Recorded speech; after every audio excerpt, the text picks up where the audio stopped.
Здравейте, хора! Поводът да направя това кратко видео е една тема, която много ме вълнува и по която направих търсене в един форум, където пишат български майки.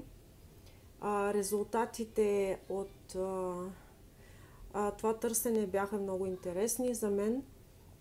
Там пишеше една жена, която споделяше накратко за това, че детето й има спомени от предишен живот и тя искаше да събере историите на други хора със същия опит. В темата й бяха писали хора, които не вярват или които не са имали такъв опит, но са държали да изкажат мнение. И аз си направих труда да запиша част от коментарите. Глупости, това е въображение, не го вярвам, фантазии. И някой беше писал, че родителите на такива деца най-вероятно са ударени в главата или са пушещи субстанции. Искам твърдо да заявя, че аз не съм ударена в главата, не чувам гласове, въпреки че това не е признак за заболяване. Нечуването на гласове или чуването на гласове. Не употребявам алкохол, не пуша и никакви други субстанции или медикаменти. Всичко идва от моят личен опит с моето дете и от информация, която съм черпила в YouTube и от книгите, които съм прочела. Донесла съм да покажа една от тях. Живот след живота. Тя е от американски автор, който е психолог и философ. Първото издание е от 1975 година. Този лекар в най-научен и систематизиран вид в тази книга описва, той се е записвал историите на много хора, които са имали случки в близост до смъртта и това, което те са преживяли до сега им с невидимия свят. Аз така смея да го наричам, невидимия свят. По рождение съм православна християнка. Вярвам в Твореца, вярвам в Създателя. Той е, смятам, без значение как го наричате. Вярвам, че Той е един. Нашия Създател е един. Всички хора сме еднакви и това, което Господ иска от нас е просто да се обичаме. Да проявяваме обич към всяко живо същество. Това е това, което аз съм убедена. Сега да се върна на моята тема.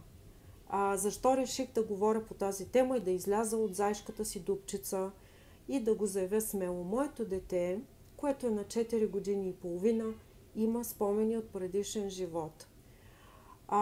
Тя е на 4 години и половина. Всичко започна на 3 януари 2024 година, когато една вечер моето момиченце започна да споделя. Бях сложила в кревачето и тя започна да споделя.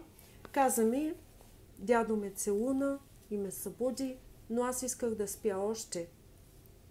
Дядо умря, той беше на небето, но сега е жив. Искам да кажа, че аз с малкото си момиченце никога не съм говорила на тази тема.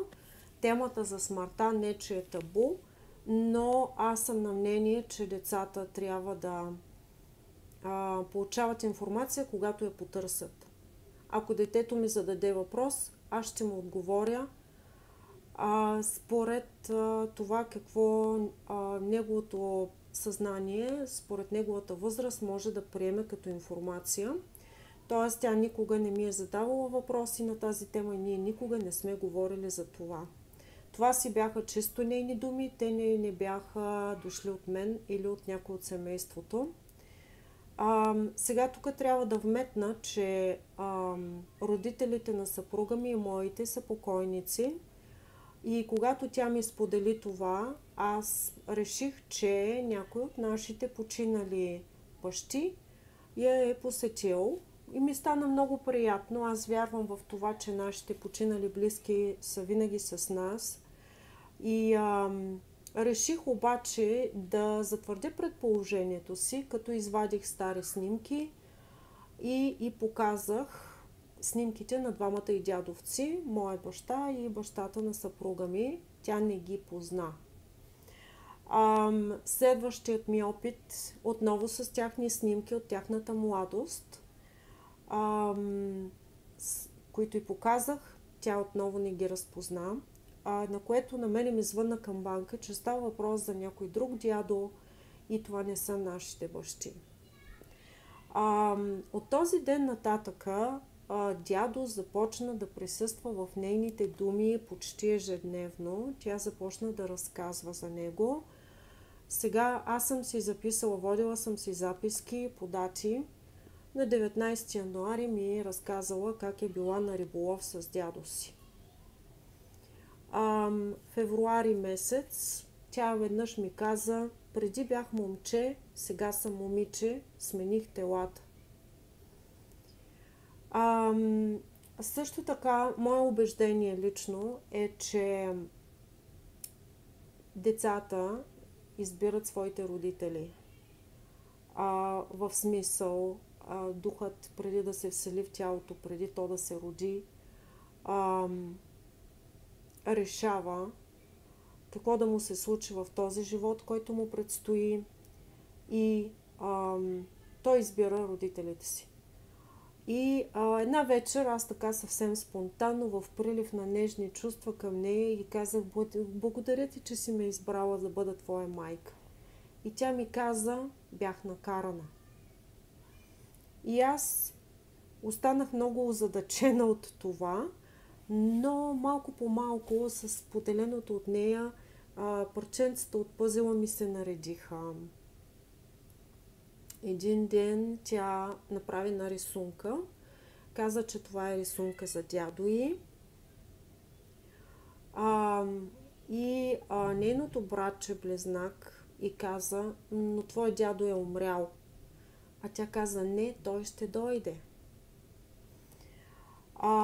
Друг ден бяхме в колата, отивахме имаше час с логопед. И в момента, в който аз се слагам на нейната седалка и ще отпътуваме, и тя ми казва: не ми е мястото тук. Искам да съм в къщата на дядо и той да се грижи за мен. И аз нищо не й казах. Продължихме си по пътя. Чак когато се върнахме след час и половина, аз направих коментари и казах: мястото ти е сега тук и с нас. Ние сме тези, които ще те обичаме и ще се грижим за теб. Нищо повече. Аз не отхвърлям нейните разкази и не казвам, че говори глупости, което смятам, че е тотално неправилно да се прави. Всяко нещо, което детето споделя, има смисъл. Дори да смятаме, че е плод на въображението му. Друг път, в който беше ядосана, тя поиска да й дам бутилката й с вода. И аз погледнах на обичайното място, бутилката я нямаше и казах: върви да си търсиш бутилката в стаята. И тя много се ядоса и каза: никога повече няма да се върна в това семейство. Друг ден бяхме тръгнали на разходка из квартала, пеша, цялото семейство. И аз се питам преди да тръгнем: искаш ли да отидеш до тоалетна, защото ако ти се допишка по пътя, няма къде. И тя каза: не, аз ще отида да пишкам в къщата на дядо. Тръгваме на разходка и тя не спира да говори за къщата на дядо и да ми показва с малките си ръчички: къщата на дядо е съвсем близо. Ще минем така, и после натам, и после натам. И сме в къщата на дядо.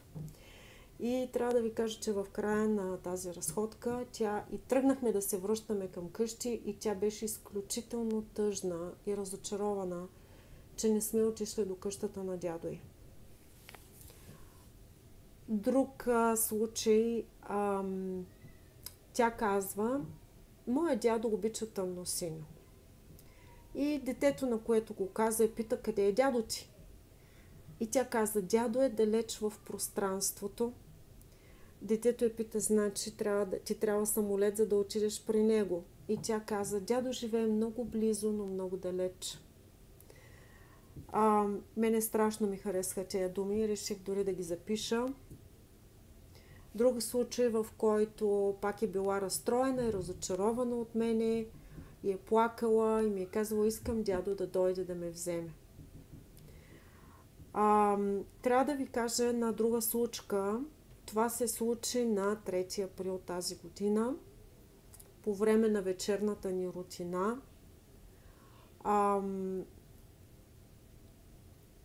Ставаше въпрос за една малка играчка, която тя игра дълго време с нея и аз си казах сега, братчето я поиска и аз си казах време да му дадеш и той да поиграе с нея и тя ужасно много се разстрои, започна да плаче и да казва: сърцето ми е разбито, липсва ми семейството ми, липсва ми дядо, майка и татко, липсват ми играчките, липсва ми шкафа ми с книги.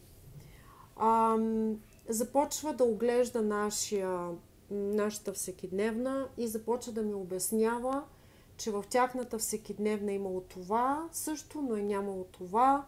Масата е била еди каква си, еди какви си столове е имало, т.е. тя започна да си спомня каква е била обстановката в нейната къща. Описа ми как е изглеждал за първи път. Тя спомена майка си и баща си. Явно дядото, това е любимият човек за нея. Както за повечето хора, бабата или дядото са основни фигури в детството им, най-важните хора в живота им.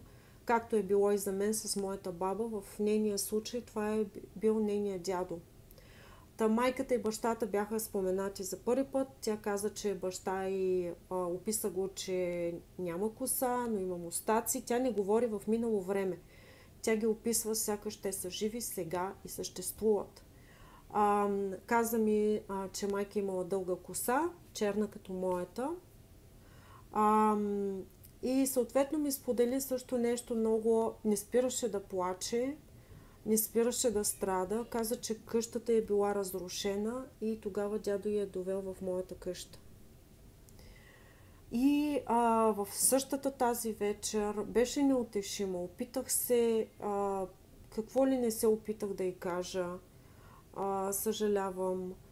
Ние сме тук сега и те обичаме. Ние ще се грижим за теб. Тук си на сигурно място. Но тя просто не спираше да казва: сърцето ми е разбито, трябва да отида при семейството ми, защото им липсвам. Мама прави закуска и ме чака. Същата тази вечер на тази ужасна криза, която се случи и в която аз не издържах и сълзите ми потекоха, защото като родител, когато видиш, че детето ти истински страда и е в такава дълбока емоционална драма и криза, няма как ти да останеш спокоен и да си кажеш глупости, фантазии, въображение. Не, сълзите бяха много истински. И в крайна сметка тя се успокои, стигнахме до леглото и когато аз се целувах за лека нощ, тя ми каза, споделя още нещо, че в къщата й е било много студено и са имали само по едно тънко одеяло. И тя ми каза: искам да взема от твоите якета и да занеса на тях. И мене, което много ме трогна, и аз си казах: нямаш проблем, можеш да вземеш което яке искаш. И тя започна да прави планове за якетата ми, какво ще вземе и какво ще занесе. И мога да кажа, че от думите й усещам как тя живее с надежда, че е само за малко при нас, че дядо й ще дойде да я вземе и тя ще се върне през семейството си и ще продължи живота си там, където е бил прекъснат, което е изключително... Колко широко трябва да си скорен, за да приемеш това. В случая аз го вярвам. Вярвам на всяка дума, която тя ми казва със сълзи в очите. Има и неща, които си фантазира и аз веднага мога да ги детектирам. Като, например, когато иска близалка и аз си кажа не, и тя казва: дядо ми има много близалки, дядо ми дава близалка, това е нейно средство за манипулация. Естествено, на това не вярвам.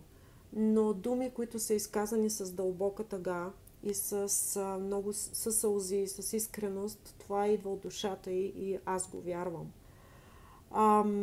Един ден бяха сложени да спят и по едно време тя идва, ние си пуснахме телевизор в всекидневната и тя идва възмутена, че звука на телевизора е много силен и казва, в тази къща не може да се спи.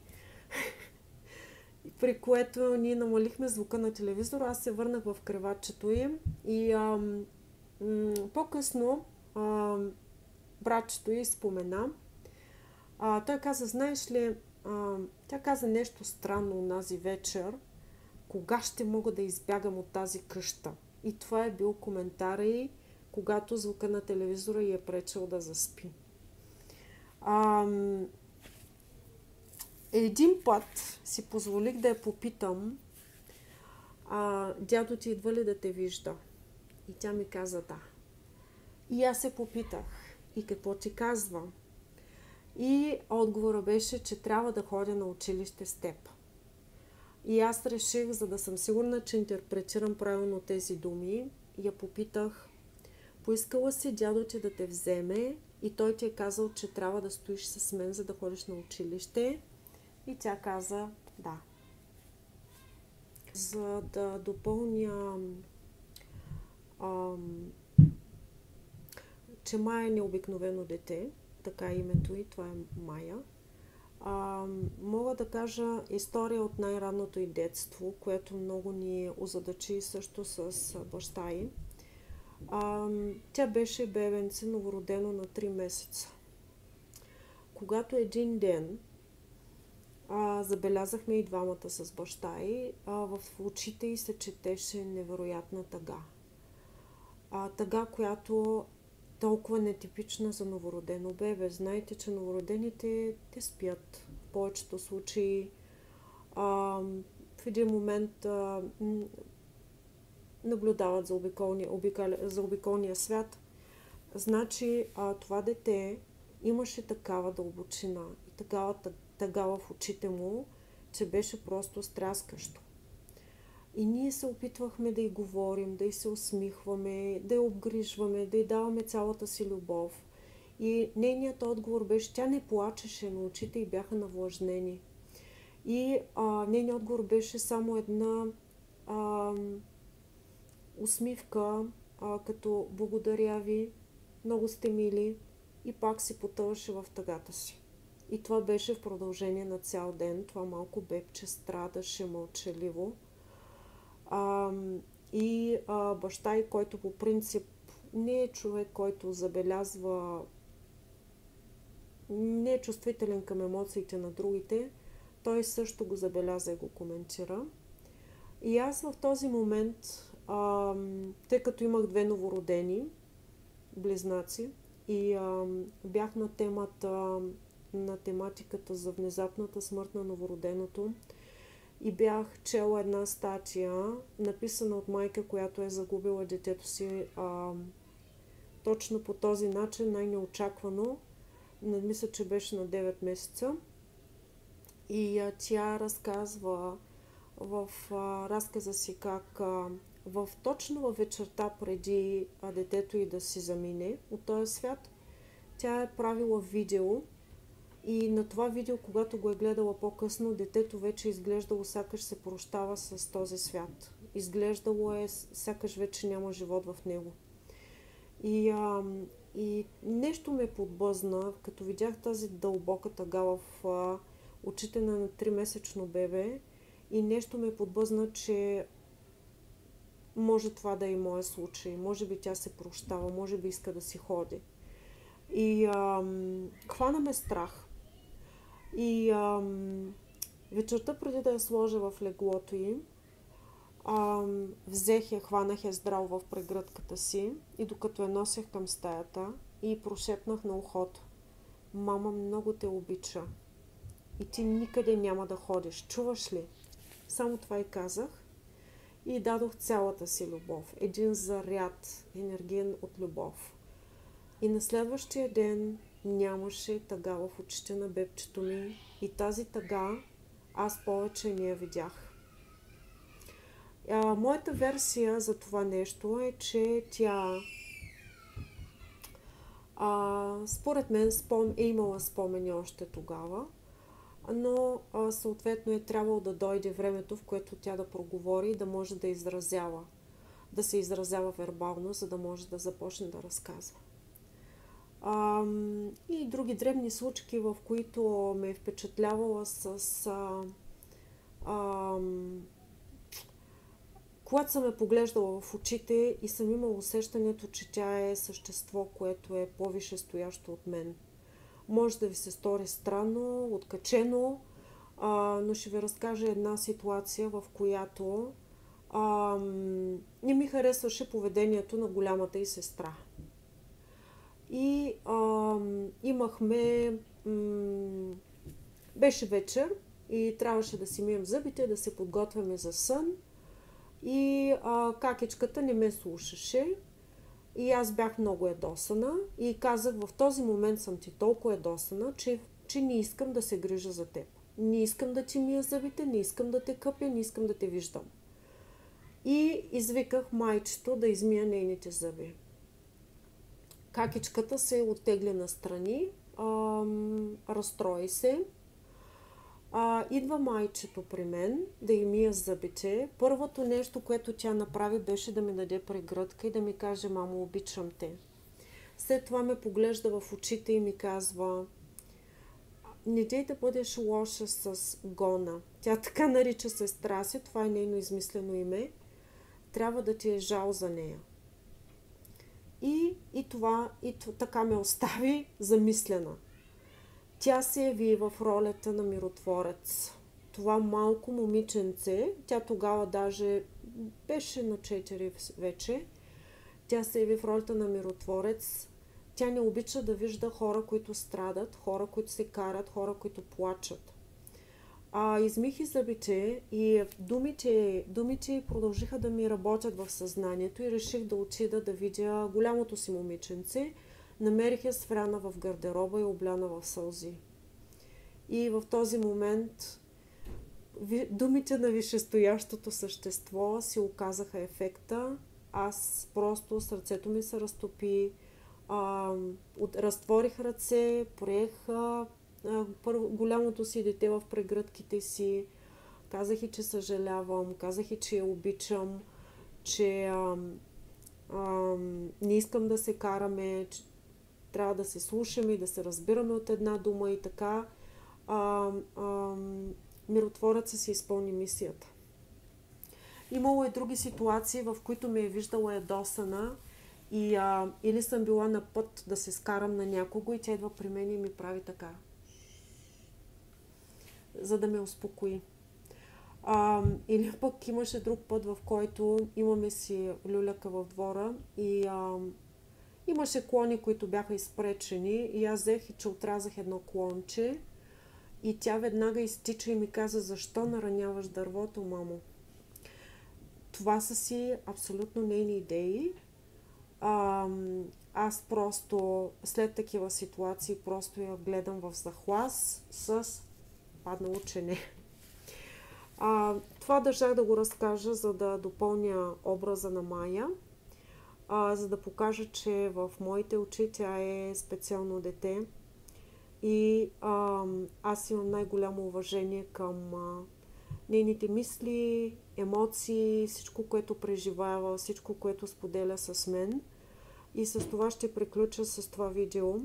Искам да кажа, ако има родители, които имат някакъв сходен опит с техните деца, но се страхуват да го споделят, за да не бъдат осмяни или да не бъдат обвинени, че говорят глупости или че не са наред с централната нервна система, тук е вашето място да споделите, да коментирате, защото аз го правя именно в подкрепа на тези хора, защото е изключително самотно, когато си неразбран, когато те гледат като извънземно и нямаш подкрепата на околните. Имайте в предвид, че в Америка тези неща изобщо не ги гледат като някакви откачалски. Хората пишат книги за живота, след живота И на такива деца не се гледа по лош начин. Това искам да кажа. Имайте вяра в това, което споделя децата ви с вас, и смело напред. Ако има интерес, ако имате желание от подкрепа, от добра дума или просто да споделите, аз съм човек. Ще се радвам да си пишем или да си общуваме. Има всякакви начини за общуване. Довиждане!